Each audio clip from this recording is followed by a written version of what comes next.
The moment the Beatles stepped on stage at the Ed Sullivan Show in 1964, the world changed completely. The famous talk show host said, "Now tonight you're going to be twice entertained by them right now and again in the second half of our show.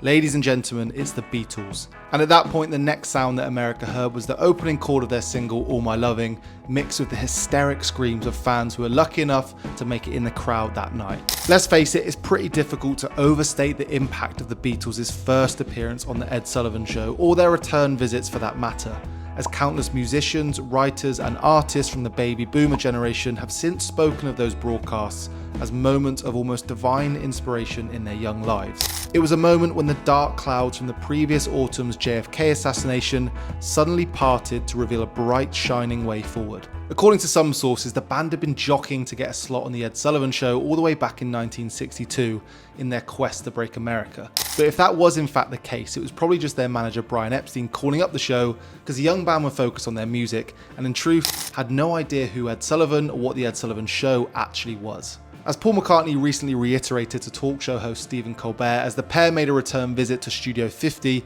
which is now called the Ed Sullivan Theatre, the band weren't exactly well versed in the hierarchy of American media. To tell you the truth, we never heard of it, he said of the Ed Sullivan Show, which started airing on CBS way back in 1948, helmed by the already reputable journalist and radio host. But it wasn't exactly a shoo-in that a slot on the Ed Sullivan Show was going to help the Beatles break America. In the 1960s, it was the heyday of the weekly variety show, and while Ed Sullivan's was certainly big, it was among many others on television. There was the New Hollywood Palace on ABC, the Andy Williams Show on NBC, and several other similarly formatted entries on his own network, including the Danny Kaye Show and the Jackie Gleason Show. Johnny Carson was also on the rise as the host of The Tonight Show, and American Bandstand had become the leading showcase for new rock and roll groups. Up to this point, most of the booking agents for these programs, including Sullivan's man Jack Barb, were operating under the notion that British musical acts rarely appealed to the US market. Barb had actually attended a Beatles gig in England in the summer of 1963 at the direct invitation of a Brian Epstein associate and promoter named Peter Pritchard, but he still wasn't convinced that the growing mania around the band in their homeland would carry across the Atlantic. But according to Beatles lore, it was actually Ed Sullivan himself who made the call to book the band. During a trip to London in 1963, he saw a crowd of hysteric fans gathering at Heathrow Airport, waiting for the Beatles to return from their tour to Sweden. And so from there, Sullivan figured if there was a tiny, even remote chance that this fever could infect an American audience, it would be like Elvis Presley all over again, but times by 4. "I have no talent as a performer," Sullivan said in a 1967 interview, separating himself from some of the actors and singers who had become chat show hosts.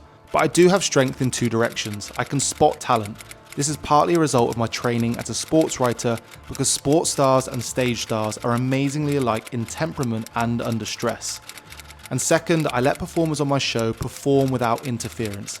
I don't get into their acts, I enjoy them, and I let them perform without amateur help from me." And so sure enough, when the Beatles single I Wanna Hold Your Hand started storming the US Billboard Top 100, Ed Sullivan knew he had something special on his hands. And so it was no surprise then when the Beatles were announced as the musical guest on Ed Sullivan's Show for the 9th of February 1964 that CBS were inundated with requests. 50,000 people asked for a ticket in a room that maxed out capacity at 728. "By the time we got to America, I mean that was the coolest thing, coming to America," McCartney explained. "But then we went on the show, we didn't realise the significance of it. It's just another TV show, we thought. I wasn't feeling too bad, and then one of the guys sort of said, as he was pulling back the curtains, 'Are you nervous?'